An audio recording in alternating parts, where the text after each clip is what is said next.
Welcome everyone to a fourth video on rational numbers. इस video में हम जानेंगे कि इरैशनल नंबर्स क्या होता है। अभी लास्ट वीडियो में हमने क्या जाना था कि रैशनल नंबर्स क्या होता है और उनको कैसे प्लॉट किया जाता है। किन्हीं दो रैशनल नंबर्स के बीच में infinite number of rational numbers हम ढूंढ सकते हैं। उनको ढूंढने के हमने तरीके जाने थे। रिकरिंग मतलब रिपीट होना, उनको पी बाई क्यू के फॉर्म में रिप्रेजेंट करना हमने देखा था। अब इस वीडियो में हम देखेंगे कि इरैशनल नंबर्स क्या होते हैं। देखिए, ये हम सबको पता है कि जो नंबर्स रैशनल नहीं होते वो इरैशनल होते हैं, लेकिन हमें ये तो जानना पड़ेगा कि इरैशनल नंबर्स की प्रॉपर्टी क्या होती है, उनको हम पहचानते कैसे हैं और क्या उनमें डिफरेंसेस हैं जिनकी वजह से वो इरैशनल बन जाते हैं और बाकी जो फ्रैक्शंस हैं वो रैशनल की कंडीशन में आ जाते हैं। तो चलिए शुरू करते हैं। The irrational numbers are all the real numbers which are not rational numbers. That is, irrational numbers cannot be expressed at the ratio of two integers. देखिए, रैशनल नंबर्स की तीन प्रॉपर्टीज होती हैं। पहली थी p बाई क्यू के form में लिखा जा सकता है, दूसरी q जीरो नहीं है, and the third one p and q both are elements of integers. ठीक है, तो ये क्या कह रहा है कि irrational numbers cannot be expressed as the ratio of two integers, यानी दो इंटीजर्स का रेशियो नहीं हो सकता irrational number. p by Q के फॉर्म में लिखा होगा, यानी रेशियो के फॉर्म में लिखा होता है, उससे कोई दिक्कत नहीं। डिनोमिनेटर जीरो नहीं होगा ऑब्वियसली, अगर जीरो हुआ डिनोमिनेटर तो नंबर इनफाइनाइट हो जाएगा। तीसरी कंडीशन जो है, यही इंपॉर्टेंट कंडीशन है, ये क्या हमको बता रही है कि जो न्यूमरेटर डिनोमिनेटर है उन वो दोनों इंटीजर्स नहीं होंगे। अगर इंटीजर्स होते हैं तो रैशनल हो जाते हैं, लेकिन अगर इनमें से या तो दोनों या दोनों न्यूमरेटर डिनोमिनेटर में से कोई एक अगर इंटीजर नहीं है तो उसको हम क्या कहेंगे, इरैशनल नंबर कहेंगे। लेट सपोज √2/6, इसमें न्यूमरेटर जो है वो इंटीजर नहीं है, ये इंटीजर नहीं है। डिनोमिनेटर तो इंटीजर है बट न्यूमरेटर इंटीजर नहीं है, इसलिए ये क्या है, √2/6 क्या है, हमारा एक इरैशनल नंबर है। ठीक है, चलिए सेकंड पॉइंट क्या है, among irrational numbers are the ratio pi of a circle circumference to its diameter, Euler's number E and the golden ratio 5। देखिए, कह रहा है इरैशनल नंबर्स में से कुछ नंबर्स हैं, जैसे कि एक है पाई। अब आप बोलोगे सर पाई तो 22/7 होता है, तो ये तो p बाई क्यू के फॉर्म में है, q जीरो नहीं है और p और q दोनों इंटीजर्स हैं, तो ये तो रैशनल होना चाहिए। ये इरैशनल कैसे हो गया बेटा? जो ये इसकी वैल्यू है ना 22/7, that is an approx value, it's not exact value. Ongoing process है, बहुत लंबी वैल्यू है इसकी जिसका अभी तक कोई एंड नहीं मिला है, इसलिए हम अपनी कन्वीनियंस के लिए पाई को 22/7 या फिर 3.14 ले लेते हैं अपने क्वेश्चंस के सॉल्यूशन को इजी बनाने के लिए। ये जो यूलर्स नंबर है बेटा, ये आप क्लास 11-12 में आओगे तो फिजिक्स में पढ़ोगे, और ये जो गोल्डन रेशियो है ये तो बहुत इंटरेस्टिंग टॉपिक है, इसको यहाँ डिस्कस नहीं कर रहा हूँ, नहीं तो वीडियो बहुत लंबा हो जाएगा। ये आप ग्रेजुएशन में भी अगर मैथ्स लोगे तभी मिलेगा आपको गोल्डन रेशियो पढ़ने को, वरना आप नहीं पढ़ोगे इसको भी। इसे आप गूगल पे सर्च कर सकते हो, कई चीजें गोल्डन रेशियो के बेसिस पे ही डिजाइन होती है, डिजाइनिंग में बहुत यूज होता है। ठीक है, चलिए तीसरा पॉइंट क्या है, और ये नंबर्स मैंने इसलिए यहाँ पे बताएं क्योंकि ये तीनों इरैशनल नंबर्स हैं, मतलब ऐसे नंबर्स हैं जिनको डिवाइड करने पे ये टर्मिनेट भी नहीं होंगे और ये रिपीट भी नहीं हो रहे हैं। थर्ड पॉइंट है, all square root of natural numbers other than the perfect square are irrational numbers. कह रहा है जितने भी स्क्वायर रूट हैं नंबरों के वो सारे इरैशनल नंबर हैं, बशर्ते वो किसी का परफेक्ट स्क्वायर ना हो। जैसे 4 है, ये परफेक्ट स्क्वायर है किसका, 2 का, तो ये रैशनल नंबर हो जाएगा। इसको आप कैसे डिनोट करते हो, रैशनल नंबर, और ये आपका irrational number. And the last, the decimal representation of pi starts with 3.14159, but no finite number of digits can represent pi exactly, nor does it repeat। कह रहा है पाई की वैल्यू जो है इसको आप डिवाइड करो तो ये शुरुआत तो ऐसे होती है 3.14159, मगर इसका कोई फाइनाइट नंबर ऑफ डिजिट से हम इसका अंत नहीं निकाल सकते। मतलब ये नहीं पता कि 10 नंबर बाद ये खत्म हो जाएगा या 20 नंबर बाद, तो ये एंडलेस प्रोसेस है और ये चलता रहता है। सिर्फ ये चलता नहीं रहता, ये कभी भी रिपीट भी नहीं होता, इसके जो टर्म्स हैं वो आपस में रिपीट नहीं हो रहे होते हैं, इसलिए इसको हम इरैशनल नंबर की कैटेगरी में रखते हैं। Same is the case with Euler's number and also golden ratio. Continuous use आप पहले भी करते आए हैं पाई का, इसलिए आइए पाई को थोड़ा सा और बेहतर तरीके से जानते हैं। ये देखिए पाई क्या है, सरकमफ्रेंस अपॉन डिनोमिनेटर के रेशियो को हम क्या कहते हैं, पाई। ये क्या बना है 3.14159। ये एक डायग्राम बड़ा इंटरेस्टिंग सा डायग्राम है। अगर इस आप डायग्राम को देखिए, ये क्या बना हुआ है, सर्कल ना, उसके अंदर पाई लिखा, और ये जो वैल्यू देख रहे हैं आप 3.141592658979323846 ऐसे जो ये वैल्यू चलती जा रही है, ये आप देख रहे हो, ये पूरा सर्कल ऐसे ऐसे ऐसे चलता जा रहा है। ये पूरी पाई की वैल्यू है और अभी भी ये एंड नहीं हुई है। अब यहां पर देख रहे हो कि ये सर्कल से बाहर निकल जा रहा है, लेकिन अभी ये वैल्यू एंड नहीं हुई है। तो पाई की इतनी लंबी वैल्यू है। अब याद रहेगा कि पाई एक इरेशनल नंबर है, क्योंकि ये एक इतना इंपॉर्टेंट सा क्वेश्चन है ना, हमेशा पूछा ही जाएगा कि pi is a rational number और नॉट, एंड वाई। तो आप ये बताना कि भाई non terminating non recurring number है, इसलिए इरेशनल नंबर है। पाई सरकमफ्रेंस, किसी भी सर्कल के सरकमफ्रेंस और उसी के डायमीटर के रेशियो को पाई कहते हैं। देखो कैसे, सरकमफ्रेंस की आपको वैल्यू पता है क्या है, 2 पाई आर, और डायमीटर क्या होता है, डी, यानी रेडियस का 2 गुना, सेंटर से गुजरता है वो डायमीटर है। अगर दोनों एंड्स को टच कर रहा है और अगर आधा कर दिया जाए डायमीटर का, तो उसका रेडियस होता है। तो डायमीटर को आप क्या लिख सकते हो, 2r। अब देखो आप, ये 2 कट गया, ये r से कट गया, तो कितना बचा, पाई। तो पाई क्या है, किसी भी सर्कल के सरकमफ्रेंस और उसी सर्कल के डायमीटर के रेशियो को हम पाई कहते हैं। इसकी वैल्यू ये है 3.14।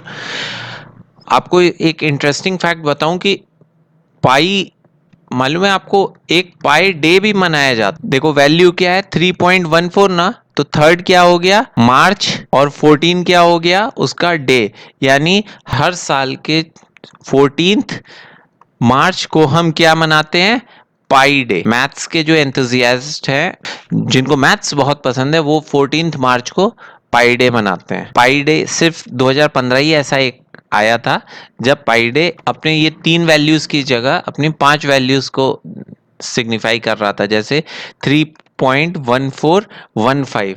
ठीक है, तो ये क्या हो गया, 3 क्या रिप्रेजेंट कर रहा है, मार्च को, 14 उसके डे को, और 15 ईयर को, सन 2015 का आखिरी का 15 ले लिया, तो 3.1415। और आप यहां देखोगे 3.1415। अब इसके बाद है 92, तो पता नहीं कौन देख पाएगा 92 हम में से, आप लोग होपफुली जरूर देखो। तो ये 2015 में ये डेट भी आ चुकी है। ठीक है, था ना इंटरेस्टिंग। चलिए, coming back to the point, what is pi.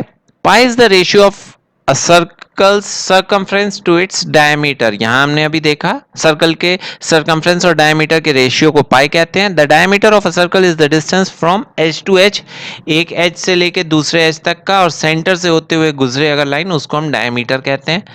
And the circumference is the distance around the circle, ये सर्कल के अराउंड जो लाइन खींची हुई है, इसको हम क्या कहते हैं, सर्कमफ्रेंस।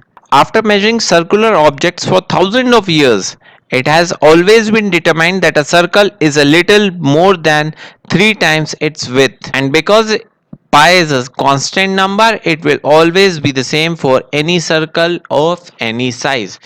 Pi क्या है, देखो अभी तो आप पाई को बस एक पाई मान के चल लो कि पाई है तो वो तो सेम होगा। एक्चुअली पाई क्या है, किसी एक सर्कल के सरकमफ्रेंस से अगर उसी सर्कल के डायमीटर को डिवाइड कर दिया जाए, मतलब सरकमफ्रेंस को न्यूमरेटर में और डायमीटर को डिनोमिनेटर में अगर रख के आप वैल्यू निकालोगे, तो वो यही आएगी 3.14159 ऐसे करके।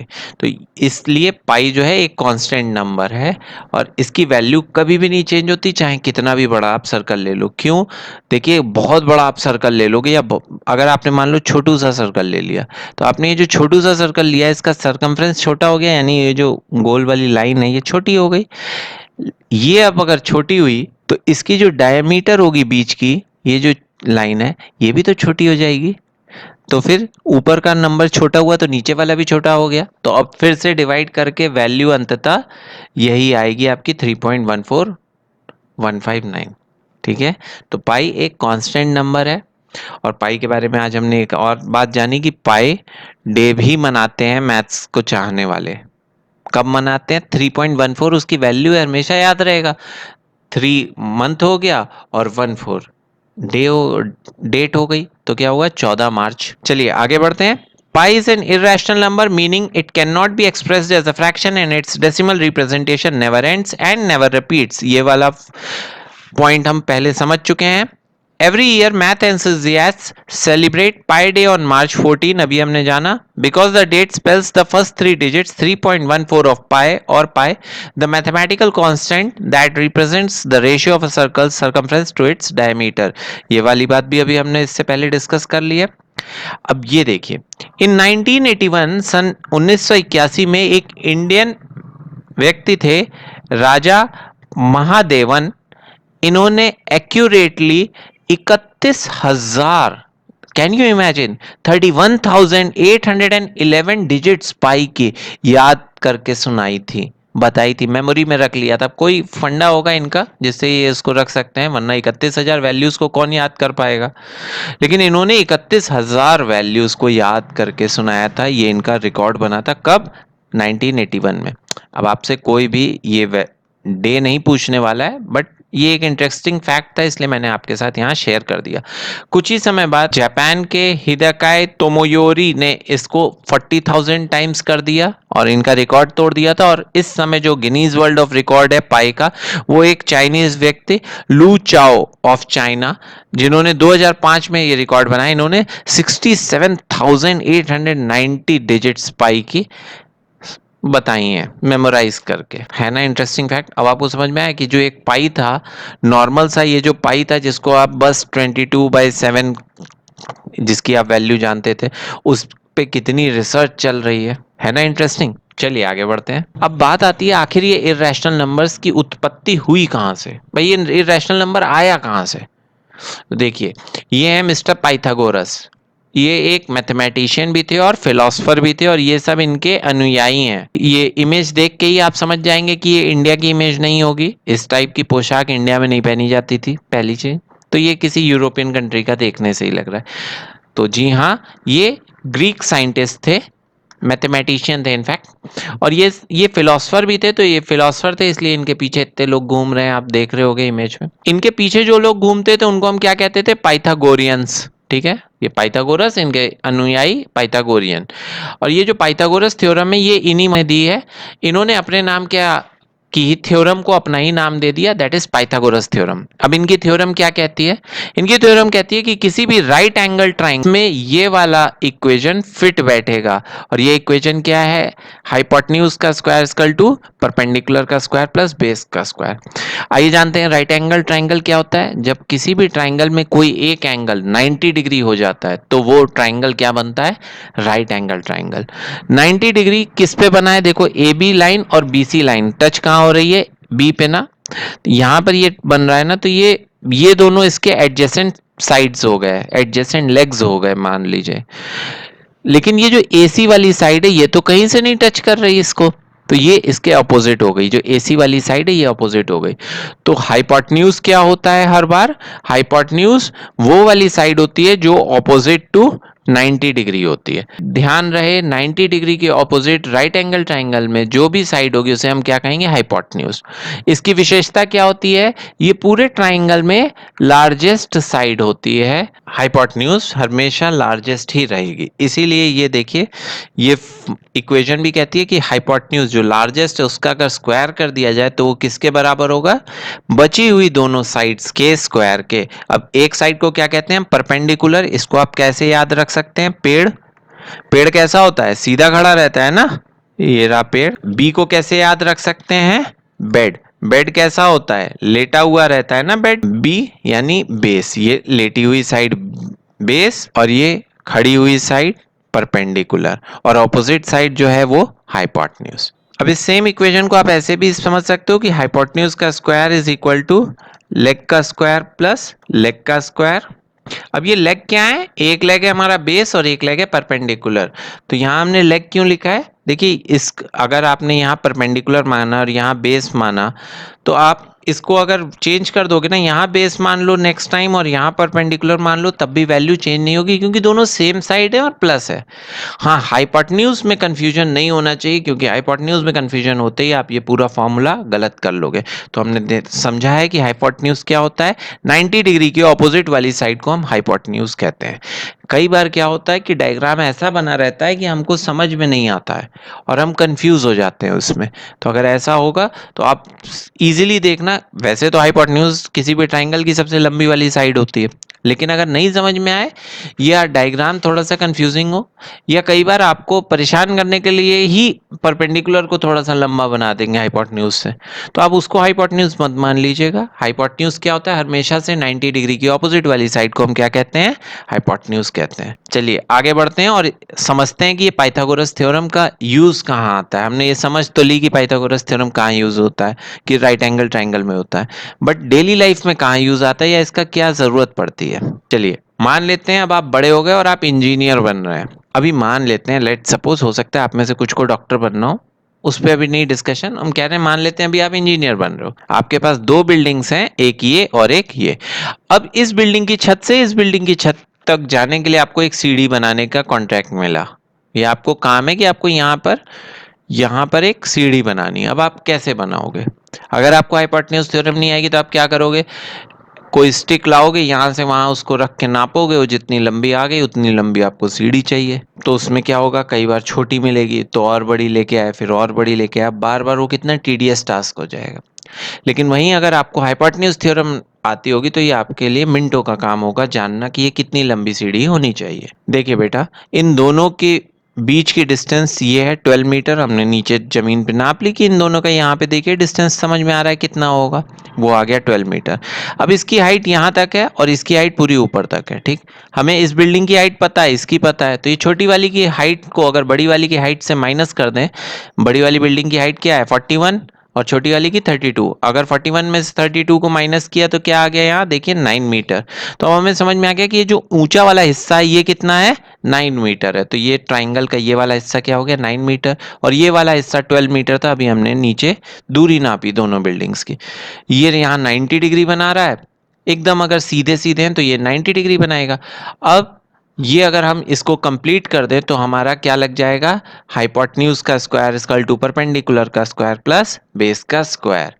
परपेंडिकुलर क्या है हमारा, जो ये वाली हिस्सा है वो कितना है, वो ये 9 मीटर है, अभी हमने यहाँ देखा, एक्स्ट्रा क्या है 9 का स्क्वायर प्लस बेस क्या है 12, तो 12 का स्क्वायर, 9 का स्क्वायर इज 81 एंड 12 का स्क्वायर इज 144। अब एक चीज और, 144 और 81 को जोड़ने का तरीका सीखो। 141 में अगर आपने एक जोड़ दिया, ये 81 से 1 इसका ले लो, तो ये बड़ा इजी हो जाएगा 145, ठीक। और ऐसा हमने क्यों किया, क्योंकि अब ये 81 क्या हो गया है, 80 हो गया है, क्योंकि 1 तो इसने यहाँ दे दिया था, ये 145। अब 145 और 80 को आप जोड़ोगे तो थोड़ा सा अगेन टफ लगेगा, लेकिन अगर वही मैं बोलता कि 145 में 100 जोड़ो तो आप बड़ी जल्दी बता देते कि सर 245। तो आप 180 की जगह क्या करोगे, 100 जोड़ लोगे। अब आपने कितना ज्यादा जोड़ा, भाई देखो आपको जोड़ना था 80, आपने क्या जोड़ लिया है 100, तो आपने 20 ज्यादा जोड़ा है ना, 245 में 20 पीछे आ जाओ, दैट इज 225, ठीक है। तो एच स्क्वायर क्या हो गया 225, लेकिन ये एच स्क्वायर हुआ है, हमें क्या चाहिए, ये क्या है हाइपोटेन्यूज है ना केवल, तो एच क्या हो जाएगा √225, और 225 15 का परफेक्ट स्क्वायर है, इसलिए हाइपोटेन्यूज आ गया 15। यानी कि ये वाली जो सीढ़ी आपको लगानी है ये कितनी लंबी होनी चाहिए, 15 मीटर की होनी चाहिए। अब आपको समझ में आया, तो मैथ्स में कितना ज्यादा इसका यूज है पाइथागोरस थ्योरम का। आई होप आपको ये जानकारी अच्छी लगी होगी। चलिए आगे बढ़ते हैं। अब रैशनल नंबर्स को हमने नंबर लाइन पे प्लॉट करना सीख लिया था, वो थोड़ा इजी भी लग रहा था हमको, लेकिन अगर वही हमें इररेशनल नंबर को प्लॉट करना हो तो हम कैसे करेंगे। मान लेते हैं हम √2 को प्लॉट करना हो, तो भाई √2 यहाँ कहाँ मिल रहा है, कहीं नहीं मिल रहा है। √2 की वैल्यू होती है 1.414, अगर आप कैलकुलेटर सॉल्व करोगे तो ये मिल जाएगी। √3 की होती है 1.732, इसी तरह √5 की भी कुछ होती है, √4 तो परफेक्ट स्क्वायर है तो वो तो 2 हो जाता है। लेकिन आप कैलकुलेटर लेके तो बैठ नहीं पाओगे ना पेपर में, तो आप कैसे प्लॉट करोगे √2 को अगर कहेगा नंबर लाइन में। देखो अगर आपको पाइथागोरस थ्योरम आती होगी तो आप जानते हो h² = P square plus B square.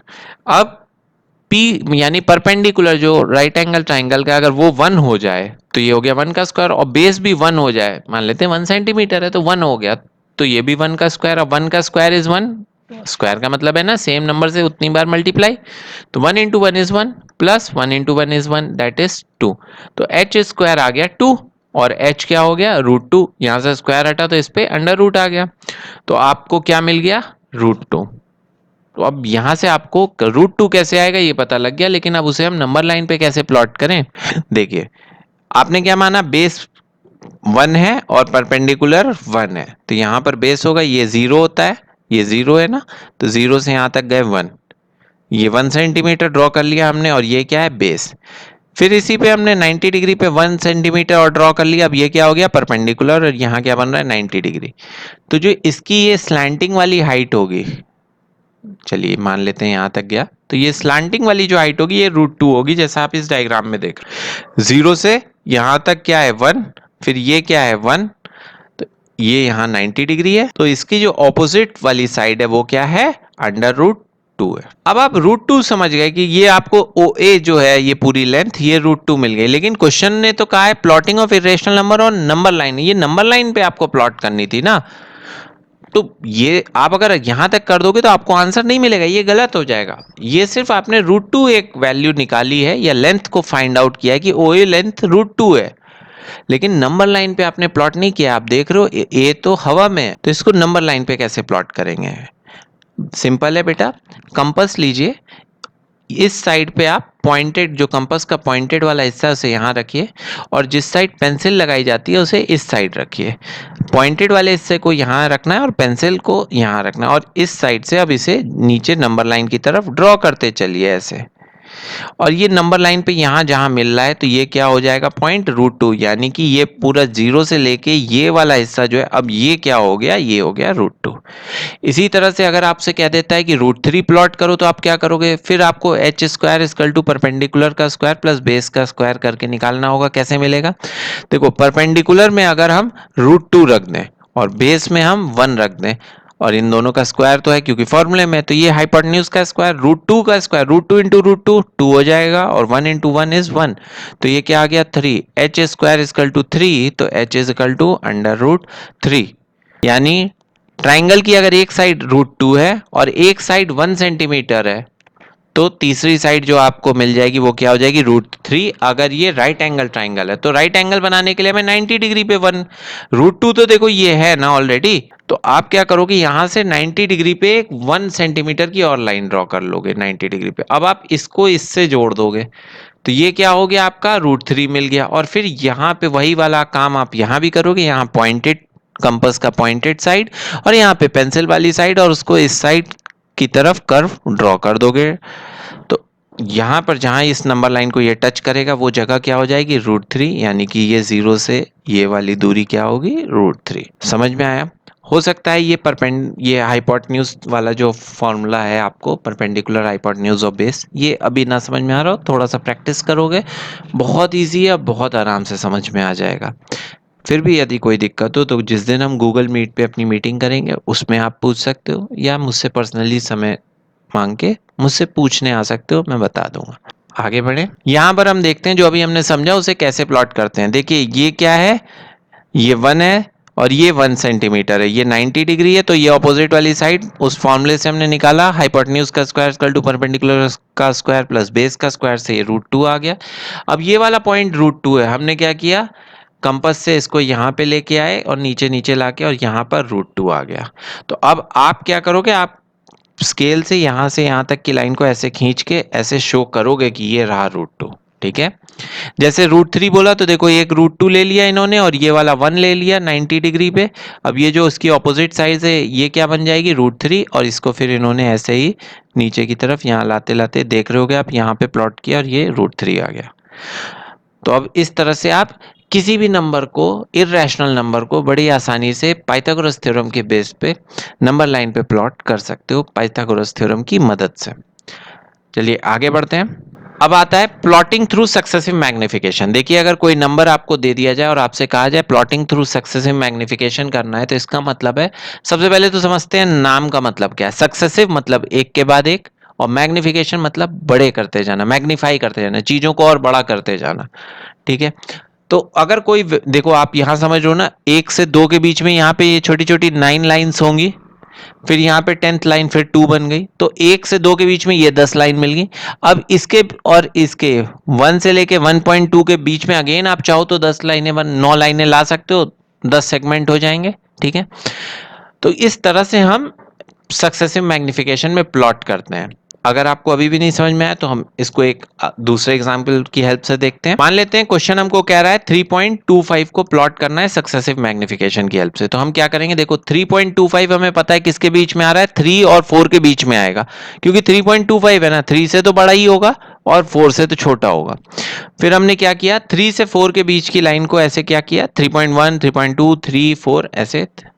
अब हमें पता है 3.25 है, यानी 2 से बड़ा होगा, लेकिन 3.3 से तो छोटा होगा, तो हमने उसे फिर से मैग्नीफाई कर लिया सक्सेसिव मैग्निफिकेशन से। फिर यहाँ पर 3.21 22 23 ऐसे करके 3.29 और 3.3 आ गया। यही अगर 3.26 हो जाता तो फिर हम यहाँ पे और इसके बीच में 3.251 252 253 254 ऐसे करके सक्सेसिवली मैग्नीफाई कर रहे होते हैं। तो इस तरह से आप सक्सेसिव मैग्निफिकेशन में अगर आपको बोले प्लॉट करने को तो आप प्लॉट कर सकते हो। ये वाली इमेज मैंने सिर्फ आपको इसलिए ले ली है ताकि आपको ये बता सकूं कि भाई इस तरह से बुक में दिया हुआ है कि ये मैग्नीफाइंग ग्लास बना के आप सक्सेसिव मैग्निफिकेशन कर रहे हो, इस तरह से नहीं करना है। पहले तो ये डायग्राम साफ सुथरा नहीं बनेगा आपसे, दूसरा आप हौच पौच कर दोगे। तो बेटर है अगर पूछता है तो इस तरह से आप प्लॉट कर देना। आई होप आपको ये समझ में आ गया होगा। यहाँ पर आपका एक्सरसाइज 3.4 तक एनसीईआरटी क्लास 9 की बुक में जो भी दिया हुआ है आप सारे क्वेश्चंस इजीली सॉल्व कर सकते हो।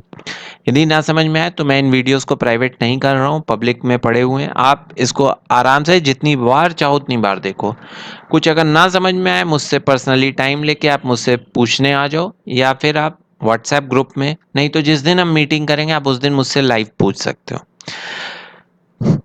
बट कोशिश करना कि आप इसको ज़्यादा से ज़्यादा ट्राई करो, तभी आपको समझ में आएगा। इसके बाद हमारे पास सिर्फ आइडेंटिटीज बचेगा जो आपने क्लास 8th में पढ़ा है, but as I have already said हम ये मान के चलेंगे कि आपने 8th में जो भी पढ़ा है वो आप भूल गए हो।